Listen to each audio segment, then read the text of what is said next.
जय Hind and hello guys, स्वागत है आपका आपके अपने YouTube चैनल ज्ञानदेव होस्ट में। और इस वीडियो में मैं आपको बताने वाला हूं एसएससी जीडी ऑनलाइन फॉर्म 2024 के बारे में, जो कि यहां पर आपको लेटेस्ट अपडेट के साथ में जानकारी दी जाएगी। क्योंकि जब आप यहां पर इस फॉर्म को भर रहे हैं और एक आपकी लास्ट डेट नज़दीक भी आ रही है, तो ऐसे में यहां पर लॉगिन प्रॉब्लम आ रही है, फ़ोटो आपका अपलोड नहीं हो पा रहा है, फिर आप पेमेंट नहीं कर पा रहे हैं। इसके अलावा फिर आपको अगर पेमेंट हो जा रहा है तो जो प्रिंट है वो करने में प्रॉब्लम आ रही है। तो इसके बारे में आपको यहाँ पर सभी जानकारी अच्छे से उसी पॉइंट पर दी जाएगी जिस पॉइंट पर आपको वो प्रॉब्लम आ रही है। इसलिए आपको वीडियो को पूरा देखना है और कोई सवाल डाउट हो तो पूछ लेना एंड वीडियो को लाइक शेयर कर दीजिएगा। गाइज पहले तो मैं आपको बता दूं कि इस फॉर्म को भरने की लास्ट डेट आपकी यहाँ पर 14 अक्टूबर 2024 है अभी तक के लिए। अगर ये बढ़ाई जाती है तो आपको टाइम आने पर पता चल जाएगा। सेकेंडली, अगर आपको लॉगिन करने में कोई प्रॉब्लम आ रही है तो मैं आपको बता दूं कि वेबसाइट के ऊपर जब लास्ट डेट नज़दीक आती है तो ट्रैफिक ज़्यादा होता है, ज़्यादा संख्या में कैंडिडेट आते हैं,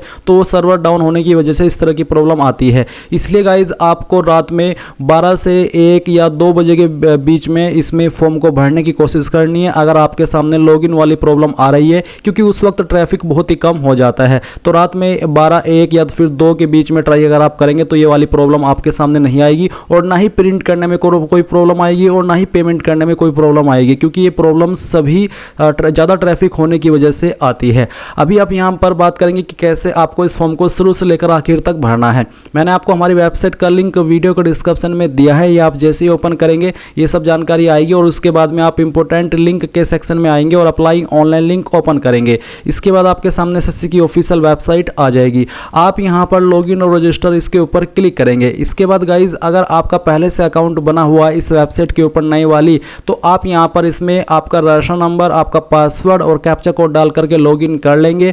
पासवर्ड भूल चुके हैं तो फॉरगॉट पासवर्ड के ऊपर क्लिक करके get verification code on email और नंबर ये सिलेक्ट करके कंफर्म पर क्लिक करेंगे।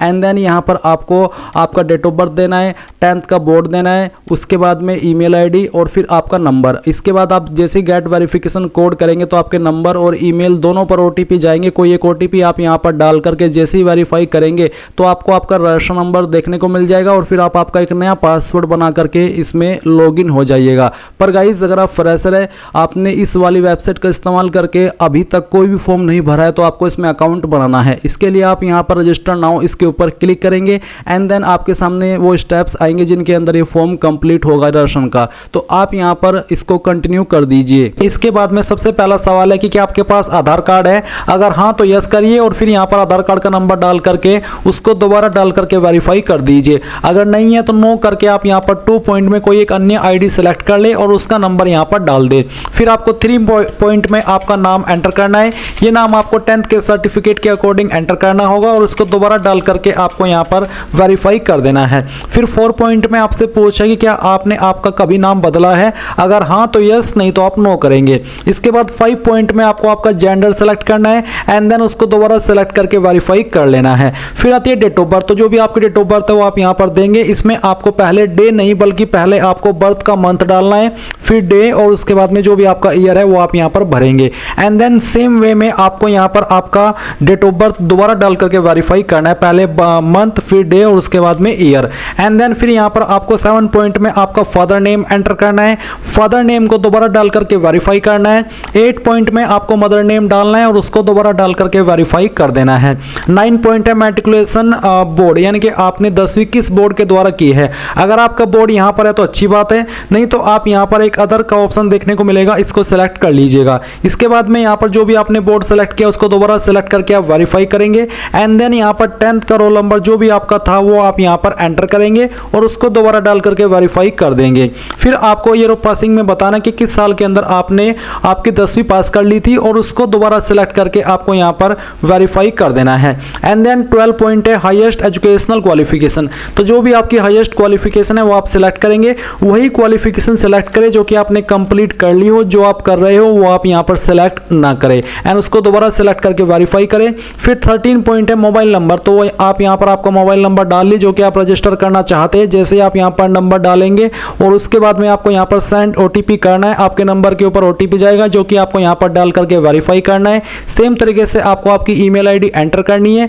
यहाँ पर फिर आपको सेंड ओटीपी करके आपके ईमेल के ऊपर ओटीपी सेंड करना है और वो ओटीपी यहाँ पर डाल करके आपको वैलिडेट कर देना है। है। जैसे ही आपका यहाँ पर OTP वैलिडेशन हो जाए तो फिर आप सेव एंड नेक्स्ट के ऊपर क्लिक करेंगे। एंड देन गाइज आप यहाँ पर देखेंगे success personal detail submitted successfully. अब आपको यहाँ से ओके करना है और ओके करने के बाद में आपको आपका रजिस्टर नंबर मिल चुका है। ये नंबर आपको नोट कर लेना है क्योंकि ये आपको फ्यूचर में बहुत काम आएगा SSC का कोई भी फॉर्म भरने के लिए। तो अब आपको यहाँ पर क्या करना है, आपको कंटिन्यू के ऊपर क्लिक करना है। अब गाइज यहाँ पर आपके सामने कुछ ऐसा इंटरफेस आएगा, तो आपको यहाँ पर आपका रजिस्टर नंबर डालना है जो कि अभी आपको मिला है, और फिर आपको यहाँ पर आपका पासवर्ड ईमेल के माध्यम से सेंड कर दिया है, वो पासवर्ड आप यहाँ पर डालेंगे। एंड उसके बाद में जो कैप्चा कोड आपको दिखाई दे रहा है आपके डिस्प्ले के ऊपर, वो आप यहाँ पर डालिएगा एंड देन साइन इन के ऊपर क्लिक कीजिएगा। इसके बाद में यहाँ पर आपको बोला है please set a new password, तो आपको यहाँ पर एक नया पासवर्ड बनाना है, बट पहले आप यहाँ पर आपका ओल्ड पासवर्ड डालें जो कि अभी आपको ईमेल के माध्यम से मिला। एंड देन फिर आप एक न्यू पासवर्ड बनाएंगे जिसमें कि आपको यहाँ पर एक इंग्लिश का कैपिटल लेटर कम से कम एक, स्मॉल लेटर कम से कम एक, ज़्यादा कितने भी रख सकते हैं, एक नंबर और कोई एक स्पेशल कैरेक्टर। एग्जाम्पल मैं आपको यहाँ पर देकर के दिखाता हूँ, आप देख लीजिए। कुछ इस तरह का पासवर्ड आप बना लीजिएगा जिसमें कि इंग्लिश का कैपिटल लेटर भी है, स्मॉल लेटर भी है, स्पेशल कैरेक्टर भी है और डिजिट भी है। तो ये पासवर्ड बनाने के बाद में आप उसको दोबारा यहाँ पर डाल करके वेरीफाई कर दीजिए। फिर आपको यहाँ पर एक सिक्योरिटी क्वेश्चन सेलेक्ट कर लेना है एंड उसका आंसर आपको आपकी मर्जी के अकॉर्डिंग यहाँ पर दे देना है, और फिर सेकंड सिक्योरिटी क्वेश्चन आपको सेलेक्ट करना है और फिर उसका जो आंसर है वो भी आपको यहाँ पर डाल देना है। एंड उसके बाद गाइज आप सेव एंड नेक्स्ट के ऊपर क्लिक करेंगे। अब आप यहाँ पर देख सकते हैं आपका पासवर्ड सक्सेसफुली क्रिएट हो चुका है। अब आप यहाँ से ओके कीजिए और ओके करने के बाद में आपको यहाँ पर आपके रजिस्टर नंबर एंड जो आपने पासवर्ड बनाया है उसका इस्तेमाल करके कैप्चा कोड डालना है और लॉगिन के ऊपर क्लिक करना है। इसके बाद आप यहाँ पर देखेंगे एडिशनल डिटेल, तो आपको यहाँ पर पहले आपकी कैटेगरी सेलेक्ट करनी है, SC ST OBC या फिर जनरल, तो जो भी है वो आप यहाँ पर सेलेक्ट कर लीजिए। फिर आपकी कैटेगरी दोबारा सेलेक्ट करके वेरीफाई कर लें एंड देन आप यहाँ पर नेशनलिटी के अंदर सिटीजन ऑफ इंडिया सेलेक्ट कर लेंगे। विजिबल आइडेंटिफिकेशन मार्क्स, आपकी बॉडी के ऊपर वो निशान जिससे आपकी बॉडी की पहचान होती है, तो उस मार्क के बारे में आप यहाँ पर लिख देंगे। अगर नहीं है कोई मार्क तो आप नो मार्क लिख दीजिएगा। अगर आप विकलांग हैं तो आप इस वाले 5 पॉइंट में यस करेंगे, नहीं तो आपको नो करना है। फिर 6 पॉइंट में आपका जो परमानेंट एड्रेस है वो आपको यहाँ पर इस बॉक्स में लिखना है, और जो आपकी स्टेट है वो यहाँ से सेलेक्ट कर लेनी है, फिर डिस्ट्रिक्ट सेलेक्ट कर लेनी है, और उसके बाद में जो आपका पिन कोड है वो भी आपको यहाँ पर डाल देना है। एंड देन अगर आपका प्रेजेंट और परमानेंट एड्रेस एक है, अलग अलग नहीं है, तो आप यहाँ पर यस कर देंगे और इसके बाद में आपको सेव एंड नेक्स्ट के ऊपर क्लिक करना है। अब ये जानकारी भी आपकी सेव हो जाएगी। अब आपको यहाँ पर ओके करना है और ओके करने के बाद में आपके सामने डिक्लेरेशन है, तो आप यहाँ पर टिक कीजिए और इसके बाद में अगर आपने जो भी जानकारी भरी उनको चेक करना चाहते हैं तो आप यहाँ पर प्रीव्यू OTR इसके ऊपर क्लिक करके सभी जानकारी को चेक कर लें, और जब आपको लगे कि सभी जानकारी सही है तो वो भी आप यहाँ से डिक्लेयर के ऊपर क्लिक करके इस OTR को सबमिट कर देंगे। नहीं तो आप यहाँ से प्रिंट लेना चाहे तो आप वो भी ले सकते हैं। एंड देन फिर आप डिक्लेयर के ऊपर क्लिक कर दीजिए। इसके ऊपर क्लिक करने के बाद देखेंगे डिक्लेरेशन सबमिटेड सक्सेसफुली। अब आप यहाँ से ओके कर दीजिए। अब गाइज यहाँ पर आपके सामने आपका डैशबोर्ड आएगा और आपको लाइव एग्जामिनेशन के अंदर आपकी पोस्ट देखने को मिल जाएगी। आप सिंपली अप्लाई के ऊपर क्लिक करेंगे। इसके ऊपर क्लिक करने के बाद इंस्ट्रक्शंस आएंगे। अब आप यहाँ पर फिल फॉर्म इसके ऊपर क्लिक करेंगे। अभी जो आप यहाँ पर इन्फॉर्मेशन देख सकते हैं ये वो इन्फॉर्मेशन है जो कि आपने अभी OTR यानी कि रजिस्ट्रेशन करते समय भरी है। आप इनको चेक करते हुए नीचे की तरफ आएंगे और नेक्स्ट के ऊपर क्लिक कर देंगे और यहाँ से ओके करेंगे। उसके बाद यहाँ पर गाइज आपको जानकारी भरनी है 19 पॉइंट से। तो आपकी हाईएस्ट क्वालिफिकेशन क्या है, वही क्वालिफिकेशन सेलेक्ट कीजिए जो कि आपने कंप्लीट कर ली हो। जो आप कर रहे हो वो आपको सेलेक्ट नहीं करनी है। 20 पॉइंट में वो क्वालिफिकेशन है जिसके माध्यम से आप अप्लाई करने के लिए एलिजिबल हो रहे हैं, जो कि आपकी 10वीं है। उसके बाद आप यहाँ पर आएंगे और आप देखेंगे एंटर बोर्ड नेम। तो जो भी आपका बोर्ड नेम है अगर आपने भरा हुआ है पहले से तो अच्छी बात है, और अगर आपको भरने का ऑप्शन दिखाई दे रहा है तो आप यहाँ पर आपका 10th का बोर्ड भर दीजिएगा। फिर गाइज यहाँ पर आपको आपकी परसेंटेज बताने की कितने नंबर आपके 10वीं के अंदर थे, क्या परसेंटेज थी। अगर आपके नंबर CGPA के अंदर है तो आप यहाँ पर परसेंटेज खाली छोड़ करके CGPA भरेंगे। और आपको बोला कि candidate who do not have their percentage mentioned on their marksheet due to COVID-19 और any other reason for the year 2020 and 2021 can enter NA। यानी कि जिन्होंने कोविड के दौरान 10वीं पास की है वो यहाँ पर उनकी परसेंटेज नहीं है तो वो NA लिखेंगे, जिसका मतलब है नॉट एप्लीकेबल या नॉट अवेलेबल। उसके बाद गाइज अब आप यहाँ पर सेव नेक्स्ट कीजिए और ओके कर दीजिए। अब कुछ सवाल है जैसे कि क्या आपको आयु के अंदर छूट चाहिए। अगर हाँ, अगर आप SC ST है और आपको छूट चाहिए तो आप किस कैटेगरी के तहत चाहते हैं वो सेलेक्ट कर लेंगे। अगर आप एक्स सर्विसमैन है, आर्म फोर्स के नॉर्मल तो यस करिए, नहीं तो आपको नो करना है। उसके बाद में क्या आप आपकी इन्फॉर्मेशन SSC को देना चाहते हैं ताकि वो आपको फ्यूचर में अपडेट दे। अगर हाँ तो यस या फिर नो। इसमें चाहे आप यस करें चाहे नो करें, फॉर्म के ऊपर कोई प्रभाव नहीं पड़ेगा। अब आप सेव नेक्स्ट करेंगे और यहाँ से ओके कर देंगे। इसके बाद यहाँ पर गाइज आपको एग्जाम सेंटर के लिए कोई 3 प्रेफरेंस देनी है आपकी चॉइस के अकॉर्डिंग। तो आप यहाँ पर पहली चॉइस सेलेक्ट कर लीजिए, उसके बाद में आप यहाँ पर सेकंड चॉइस सेलेक्ट करेंगे, फिर आपको थर्ड चॉइस सेलेक्ट कर लेनी है। फिर आता है कि मीडियम फॉर कंप्यूटर बेस्ड, आप किस लैंग्वेज में आपका कंप्यूटर बेस्ड टेस्ट देना चाहते हैं, हिंदी इंग्लिश जो भी आप सेलेक्ट करेंगे फिर उसी में आपको ये देना होगा।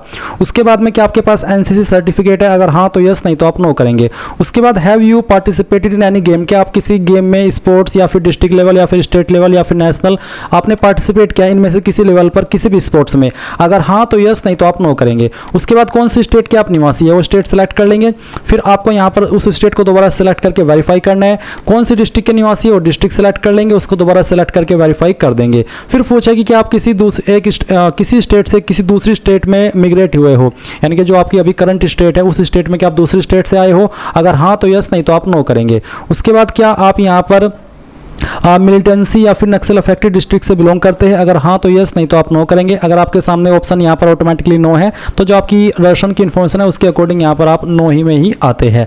अगर आप इसमें यस नो कर पा रहे तो आप कर दीजिएगा आपके स्टेटस के अकॉर्डिंग। 33 पॉइंट है preference of post CAPF organisation, तो आपको किसको क्या प्रेफरेंस देनी है वो आप यहाँ पर इसमें भरेंगे। आप यहाँ पर पोस्ट डिटेल्स के ऊपर क्लिक कीजिए और देख लीजिए कि कौन से डिपार्टमेंट का कोड क्या है, जिसको आपको जो नंबर पर रखना है वही आप सबसे पहले टाइप कीजिएगा। जैसे कि मैं यहाँ पर ए पहले टाइप किया हूँ, उसके बाद में मुझे अगली प्रेफरेंस देनी है असम राइफल को, तो मैं यहाँ पर F टाइप करूंगा। तो इसी प्रकार से आपको जिसको जो प्रेफरेंस देनी है वो आप यहाँ पर दे दीजिए। तो यहाँ पर गाइज मैंने इस तरह से प्रेफरेंस दी है और फिर आपको इनको दोबारा से सेम वे में यहाँ पर प्रेफरेंस देनी होगी, यानी कि इसको दोबारा से यहाँ पर डाल करके वेरीफाई करना होगा। ये करने के बाद में आप यहाँ पर नीचे की तरफ आएंगे और सेव एंड नेक्स्ट इसके ऊपर क्लिक करके यहाँ से ओके कर देंगे। अब आता है आपका फोटो एंड साइन, तो आपको यहाँ पर एक लाइव फोटो कैप्चर करना है। तो आप सिंपली ध्यान दीजिए, जो आपको इसमें लुक स्ट्रेट देखना है, face is fully inside the red rectangular area, आपको कैप नहीं पहननी है, ग्लासेस नहीं लगाने हैं, तो ये सभी चीज़ों का आपको ध्यान रखना है। तो आप कैप्चर लाइव फोटो इसके ऊपर क्लिक कीजिए। तो गाइज आप यहाँ पर देख सकते हैं फोटो अपलोडेड सक्सेसफुली, और अब आप यहाँ पर इसमें सेव के ऊपर क्लिक करेंगे तो आपका फोटो सेव हो जाएगा। फिर गाइज आप यहाँ पर आपका जो सिग्नेचर है वो अपलोड करेंगे, जिसका साइज 10 से 20 KB के बीच में, और फॉर्मेट क्या है वो भी आप यहाँ पर देख सकते हैं। डायमेंशन यहाँ पर 6 सेंटीमीटर इंटू 2.0 सेंटीमीटर रखा है। तो आप यहाँ पर इसमें अपलोड सिग्नेचर के ऊपर क्लिक कीजिए और जहाँ पर भी आपका सिग्नेचर है वो आपको यहाँ पर सेलेक्ट कर लेना है, और फिर उसके बाद में आप यहाँ पर इसको ओपन करेंगे और आपका सिग्नेचर यहाँ पर आ जाएगा। तो गाइज देख लीजिए आपका साइन यहाँ पर इस तरह से आ चुका है। फिर आप सेव एंड नेक्स्ट करेंगे और यहाँ से ओके कर देंगे। ओके करने के बाद जो भी जानकारी शुरू से लेकर अभी तक भरी है उसका प्रीव्यू एक बार फिर से आएगा। जब आपको लगे कि सभी जानकारी सही है तो आप यहाँ पर सेव एंड नेक्स्ट करेंगे, आई एग्री के ऊपर क्लिक करेंगे और ये कैप्चा कोड डालने के बाद जैसे सबमिट करेंगे तो आप यहाँ पर देखेंगे form received successfully, content verification pending, यानी कि फॉर्म आपका सबमिट हो चुका है और आपके जो फॉर्म की जानकारी वो वेरिफिकेशन के लिए जा चुकी है। और जो कैंडिडेट इस फॉर्म को जनरल OBC से भर रहे हैं उनके सामने फीस का ऑप्शन आएगा, पहले वो फीस जमा करेंगे तभी जाकर के वो अपने एप्लीकेशन फॉर्म का फाइनल प्रिंट आउट ले पाएंगे।